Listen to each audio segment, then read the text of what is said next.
3장. 네, 3장 한 절씩 같이 한번 읽어보도록 하겠습니다. 3장. 자, 다 펴시고요. 네. 자, 우리 한 절씩 우리 왼쪽부터 읽겠습니다. 에베소서 3장.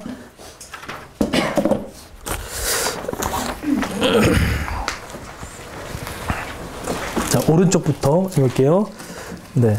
이러므로 그리스도 예수의 일로 너희 이방인을 위하여 갇힌 자 된 나 바울이 말하거니와 너희를 위하여 내게 주신 하나님의 그 은혜의 경륜을 너희가 들었을 터이라.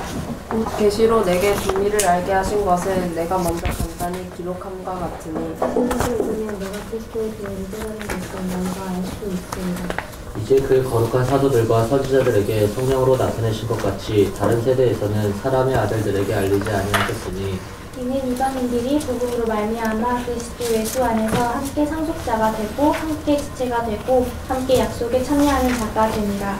이 복음을 위하여 그 능력이 역사하시는 대로 내게 주신 하나님의 은혜의 선물을 따라 내가 이끌리하노라.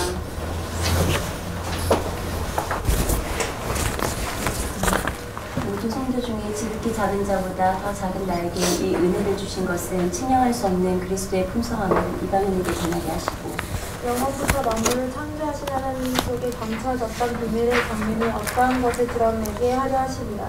이는 이제 교회로 말미암아 하늘에 있는 통치자들과 권세들에게 하나님의 각종 지혜를 알게 하려 하심이니 곧 영원부터 우리 주 그리스도 예수 안에서 예정하신 뜻대로 하신 것이라. 우리가 그 안에서 그를 믿음으로 말미암아 담대함과 확신을 가지고 하나님께 나아가며 왕국이라. 그러므로 너희에게 구하노니 너희를 위한 나의 여러 환난에 대하여 낙심하지 말라. 이는 너희의 영광이니라.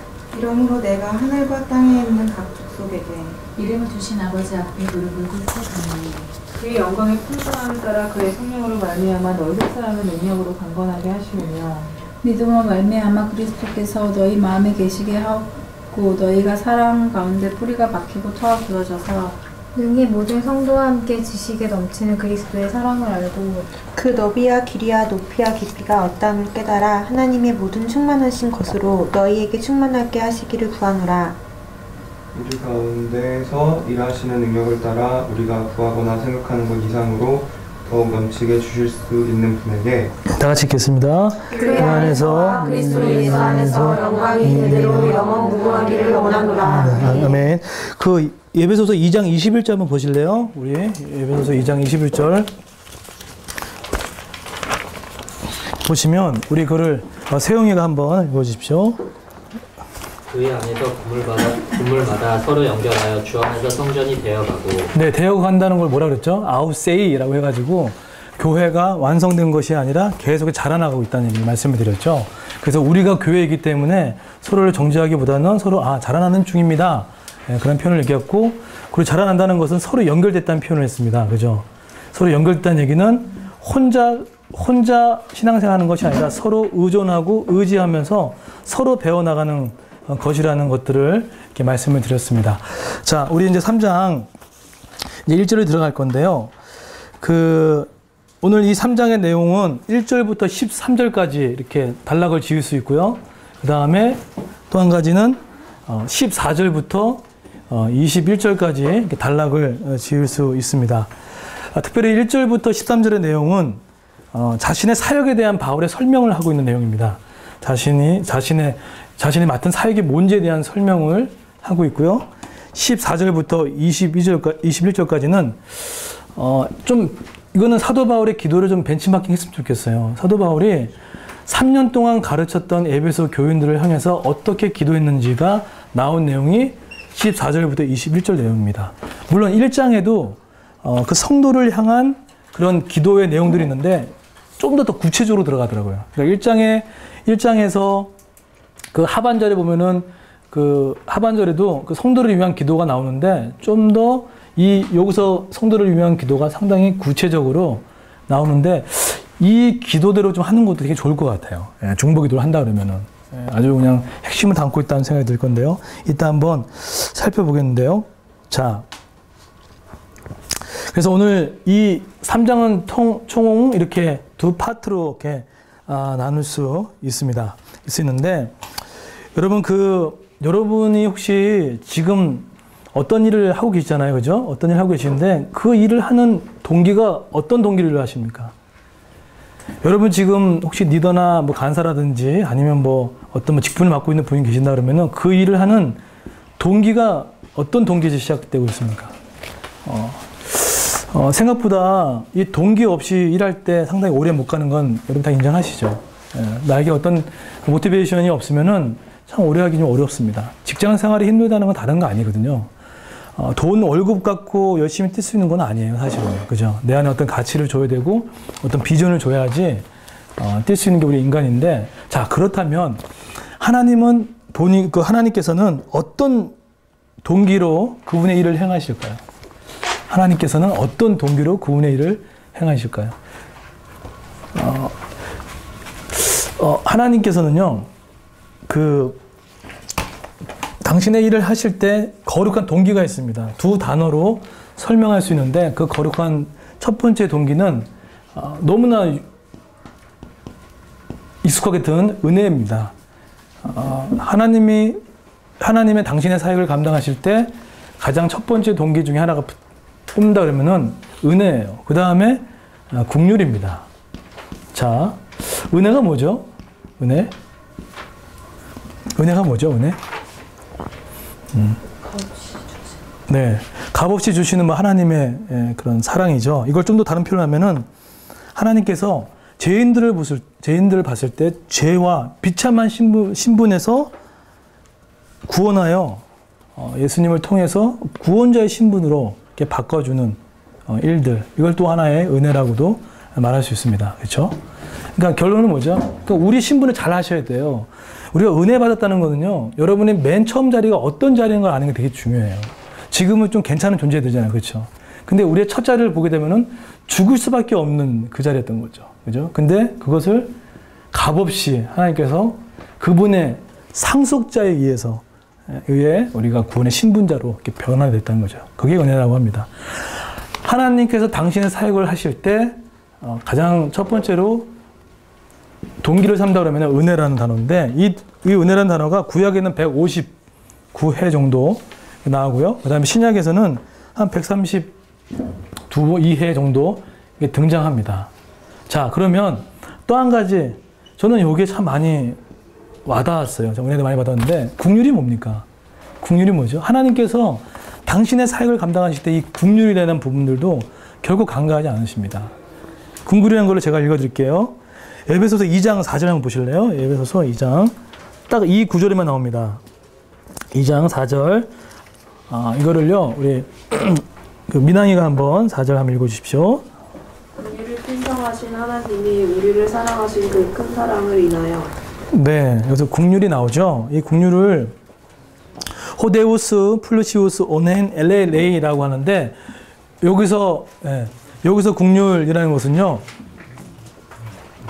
사전적인 정의는 이렇습니다. 긍휼이란 그런 사전적인 정의는 불행을 당한 사람들에 대하여 느끼는 동정심이나 그들을 불쌍히 여기는 겁니다. 다시 한번 말씀드릴게요. 불행을 당한 사람들에 대하여 느끼는 동정심 또는 그들을 불쌍히 여기는 것, 이것을 긍휼이라고 합니다. 즉 하나님께서 우리를 보실 때 어떤 마음을 보실까요? 이 마음 갖고 보신다는 거예요.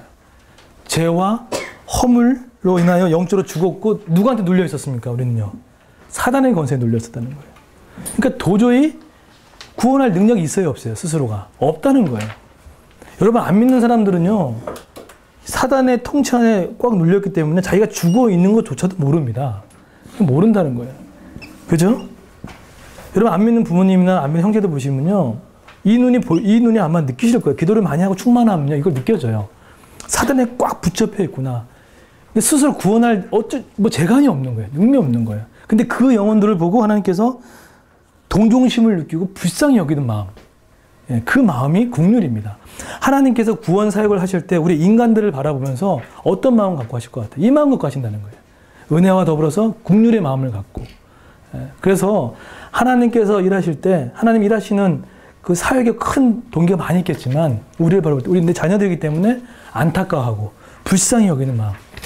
앞으로 어떤 사역을 하고 무슨 일을 하도 이 마음이 사라진다 그러면요, 이건 사꾼됩니다. 정말 그래요. 여기서부터 시작이 된다고 생각해요. 불쌍히 여길 줄 알고 긍휼히 여기는 마음.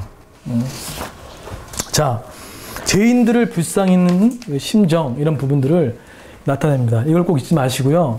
항상 이걸 꼭 기도했으면 좋겠는데요. 자, 그러면 3장을 이해하는 반복되는 어떤 한 단어가 있어요. 그걸 하나 찾아보시겠습니까?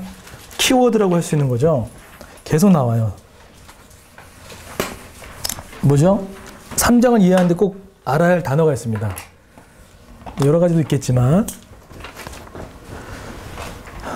2절 보실래요? 2절에 보시면 여러분 좀 이제 어려운 단어가 나오죠. 경륜이라는 단어가 나옵니다. 그죠? 경륜. 이 단어가 뭘까요? 줄라도 보니까 담임 목사님께서 대회 때 경륜 단어 사용하시더라고요. 경륜이 뭐냐면 오이코노미아라고 하는 뜻입니다. 오이코노미아, 집을 경영하다는 뜻이에요. 집을 경영하다. 그리고 집의 재산을 관리하다.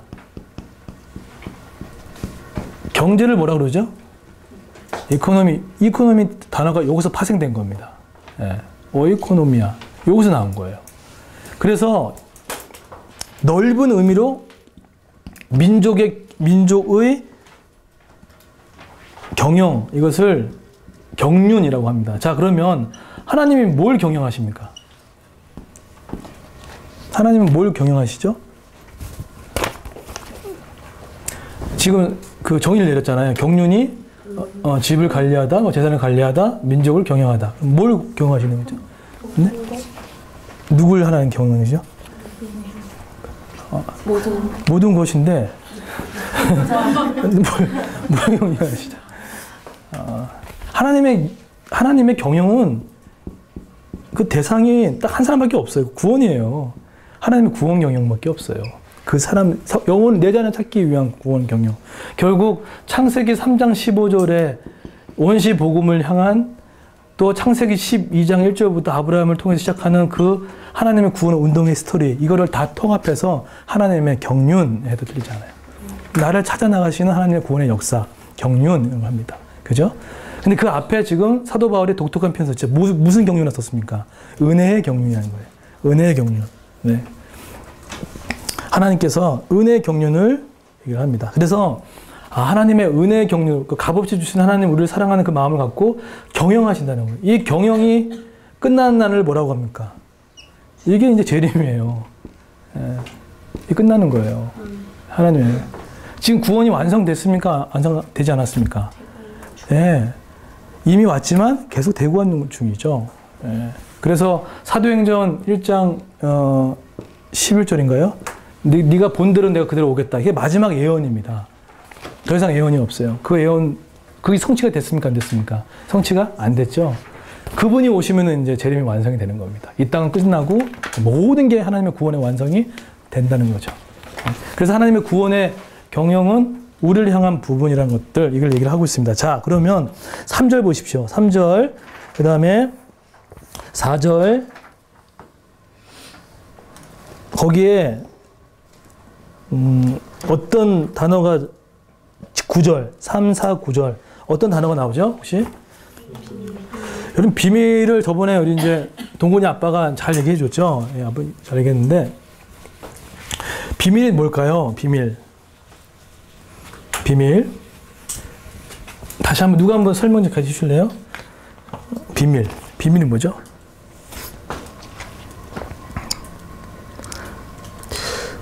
사도 바울은요, 하나님의 복음을 비밀이라고 이렇게 바꿔 표현을 했습니다. 비밀.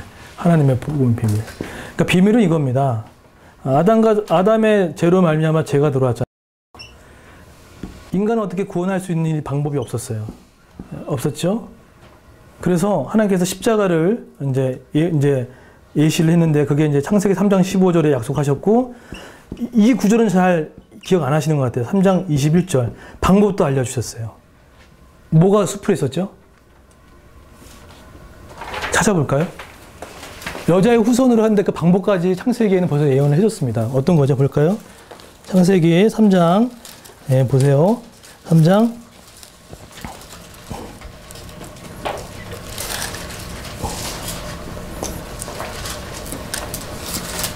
자, 뭐죠? 여호와 하나님이 아담과 그의 아내를 위하여 뭘 입혔다고요? 가죽옷을 입히기 위해서 뭐가 전제가 되어야 됩니까? 동물을 죽여야 되고 그럼 뭐가 나오는 거죠? 피예요, 피. 예. 결국 창세기 3장 원시부 여자의 후손을 통해서 예수가 오신 것에 대해서 예언을 그 말씀 원시복음 하시고 그 방법도 가지고 오시라는 거예요. 가지고 오선 피가 전제되는 거예요. 그 피가 뭡니까? 예수 그리스도 어린 양의 피라는 거예요. 예. 그때부터 왔다는 거예요. 근데 안 믿는 사람들은 예수를 보여달라는 거예요. 이렇게 구약에서 계속해서 예수가 이렇게 예표되고 있는데도 눈을 보면 믿겠다는 건데. 예. 자, 그 비밀이에요. 근데 보세요. 죄로 말미암아 죽을 수밖에 없는 인간이 이런 예표된 예수님이 온다는 것들을 이 구약 때는 감춰져 있었어요. 이 감춰진 이 비밀들을 선지자를 통해서 계속 얘기를 하고 있었습니다. 그렇죠? 그러다 어떻게 됐습니까? 때가 참에 누가 오셨습니까?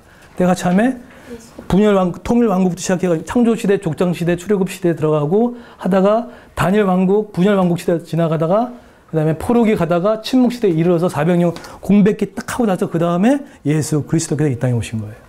그렇죠? 때가 참에 예수가 오신 거예요. 근데 이때 그분이 드디어 이게 보여지기 시작, 비밀이 드러난 거예요. 계시라는 건 뜻이 뭐죠? 드러났다는 뜻이거든요.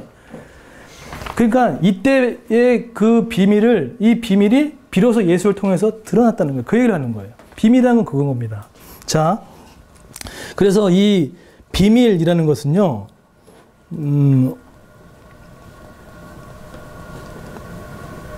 골로새서 2장 3절에 보실래요? 기독론을 정말로 깨뚫으려고 그러면요, 골로새서를 읽으셔야 됩니다. 네.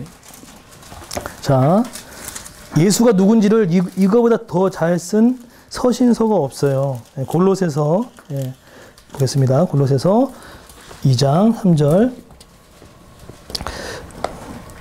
자, 자, 한번 읽어주십시오. 아무나. 그 안에는 지혜와 지식의 모든 보화가 감추어져 있느니라. 네, 누가요? 예수님 안에는 지혜와 모든 지식, 모든 보화가 감춰져 있다. 그래서 정말 지혜로운 자는요, 예수 한 번 붙던 자입니다. 왜죠? 그분 안에 모든 게 다 있는 거군요, 사실은요. 네. 자, 이 비밀이라는 단어를 믿지 않는 자에게 믿지 않는 자들은 이 비밀을 알까요, 모를까요? 네, 알 수가 없어요. 왜 모를까요? 왜 모를까요? 네? 왜 모를까요? 성령님이 안 계셔서. 네, 맞아요. 진짜 그래요. 진짜 성령님이 안 계신다는 게 얼마나 힘든 거를 제가 진짜 뼈저리 느끼고 있어요, 지금. 있는데, 세상의 지혜와 지식으로 그리스도를 깨닫지 못해요. 대표적인 거로 고린도서 1장, 여러분 이거 찾아보세요. 여러분 안 믿는 부모님이나 형제들은 지금 여기에 걸려 있는 거예요. 1장 21절, 그 다음에 고린도 후서 4장 4절 한번 찾아보십시오. 고린도전서 1장 21절, 그 다음에 고린도 후서 4장 4절. 자, 고린도전서 1장 21절을 소희가 한번 읽어주십시오. 네. 방심하다가 지금 허점을 찔려가지고. 자, 21절. 하나님의 지혜에 있어서는 이 세상이 자기 지혜로 하나님을 알지 못하므로 하나님께서 전도에 미련한 것으로 믿는 자들을 구원하시기를 기뻐하셨도다. 네. 그 다음에 2장 14절을 보실래요? 2장 14절. 이게 더 명확합니다. 왜 그들을 못 믿는지, 우리가 설득력이 없어서 사역력을 제대로 못 준 것은 그거 아니에요. 예, 보시면, 자, 육에 속한 사람입니다. 육에 속한 사람은 하나님의 성령의 일들을 받지 않으니 이는 그것들이 그에게는 뭐죠? 어리석게 보이는 거예요. 우리가 기도하고 예배하고 이 모든 것들이 그들 눈에는 어리석어 보이는 것 뿐이에요. 미련해 보이고. 그렇죠? 또 그것들을 알 수 없나니 그런 일은 뭘로 분별된다고요? 영적으로 분별된다는 거예요. 예. 이 비밀은 믿지 않는 자에게는 감춰질 수밖에 없는 거죠. 왜? 성령이 없기 때문에. 그래서 예수를 영접한다는 게 얼마나 중요한지를 모르겠어요. 예. 자, 근데 여러분, 이 계시는 내가 드러나게 만드는 겁니까? 아니면 하나님께 드러나게 해주셔야 되는 겁니까? 네, 하나님께서 해주는 거예요. 이건 전적인 하나님께서 하시는 일들입니다. 그래서 그 헬라어 그 전치사 카타라는 걸 사용하거든요. 네, 이거는 그러니까 나의 경험을 통해서 하나님 알 수는 없어요. 그분의 계시로 말면 드러나줘야지 우리가 알 수 있는 것들이죠. 그렇죠? 자, 그러면 이 비밀이라는 단어가요, 요한계시록이 몇 번 사용되냐면요, 7번 사용되고요. 바울 서신에서 21번이나 등장합니다. 그만큼 많이 사용되죠. 자, 그러면 좁혀서 에베소서에 말하는 이 비밀은 뭘까요? 아까 큰 개념의 광의의 비밀을 설명해 드렸죠. 그러면 이 에베소서 3장에 나오는 비밀은 뭘까요? 거의 비슷한 맥락이에요. 근데 이 에베소 교회를 향한 이 비밀은 뭘까요? 어떤 비밀일까요?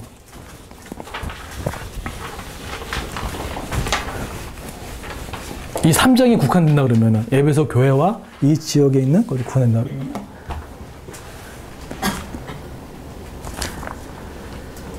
비밀의 내용은 이렇습니다. 그 에베소서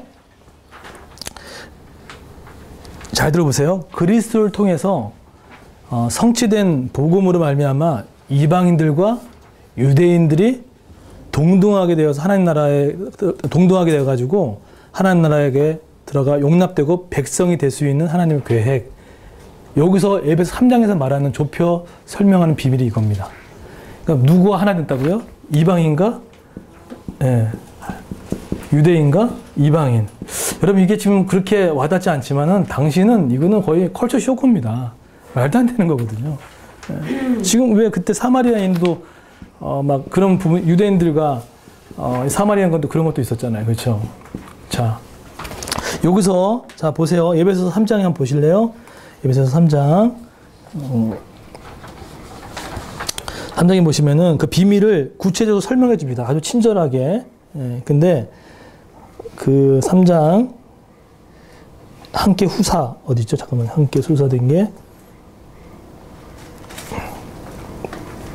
6절에 있습니다. 자, 이 비밀을 좀 풀어서 설명했어요. 사도 바울이. 이렇게 설명합니다. 이는 이방인들의 복음으로 말미암아 그리스도 예수 안에서 뭐가 됐다고요? 그 이방인도 상속자가 됐다는 거예요. 그리고 더 나아가서 함께 지체가 됐다. 여기서 지체라는 단어는요, 바울이 유일하게 썼던 단어예요. 아무도 사용하지 않았어요. 오직 여기서만 바울이 처음 사용했던 단어예요. 만든 말이라고 할 수 있어요. 신약 성경에서. 아주 독특한 언어입니다. 근데 이 지체의 개념이 교회론의 핵심이죠. 교회의 머리가 누구십니까? 예수님이시라는 거예요. 그죠? 우리는 뭐죠? 지체인 거예요. 수직적인, 하나님 앞에서는 수직은 될 수 있지만, 우리들 가운데는 계급이 나눠질 수 없다는 거죠. 그렇죠? 그 얘기를 하고 있다는 거죠. 그리고 더 나아가서 함께 앉아. 뭐에 함께 앉아?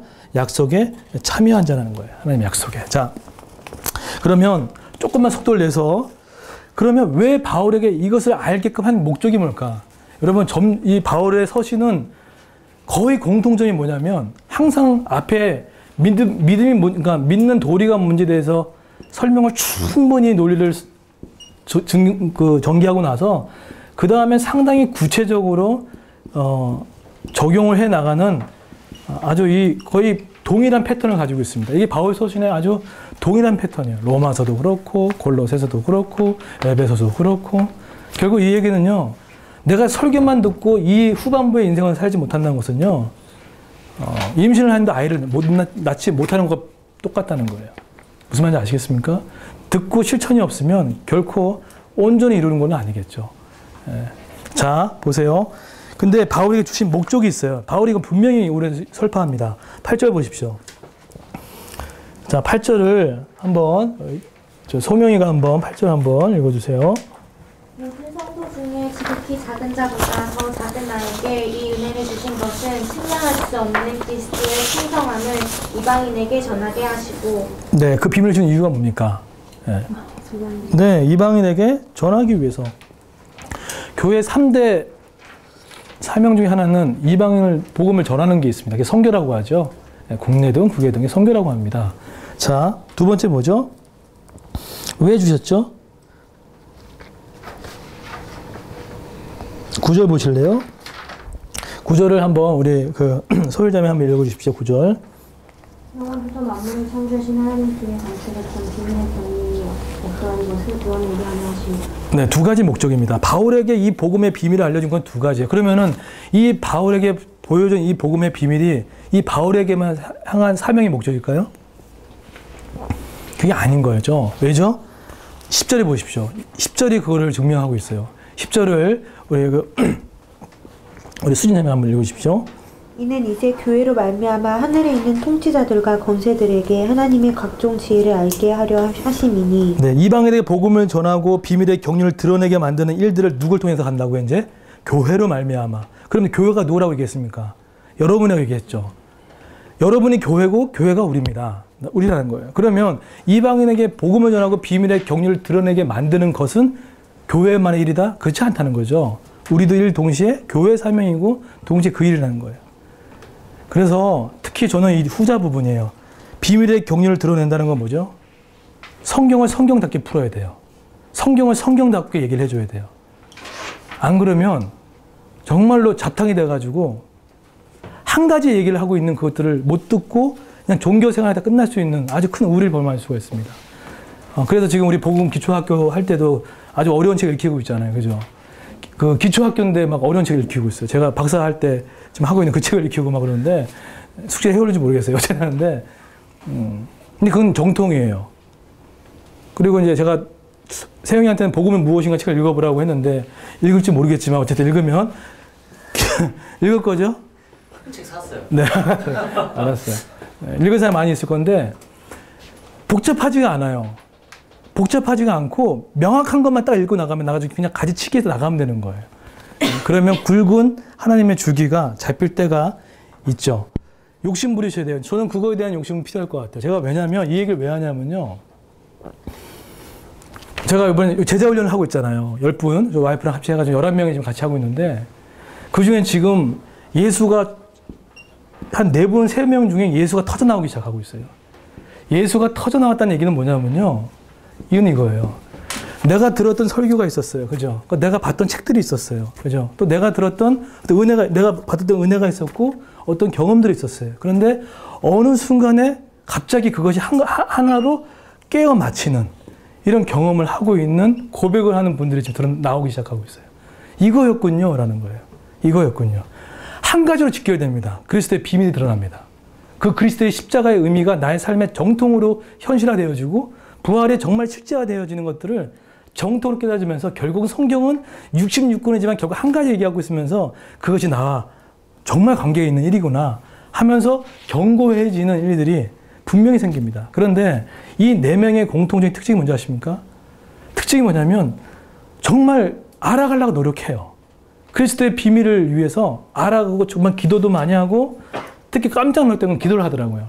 책도 많이 보지만 성경도 많이 읽고 또 설교도 잘 듣고 그럼 진리에 대한 발버둥 치고 있다가 결국은 예수가 터져나오기 시작하는 거예요. 그럼 그런 사람들은요.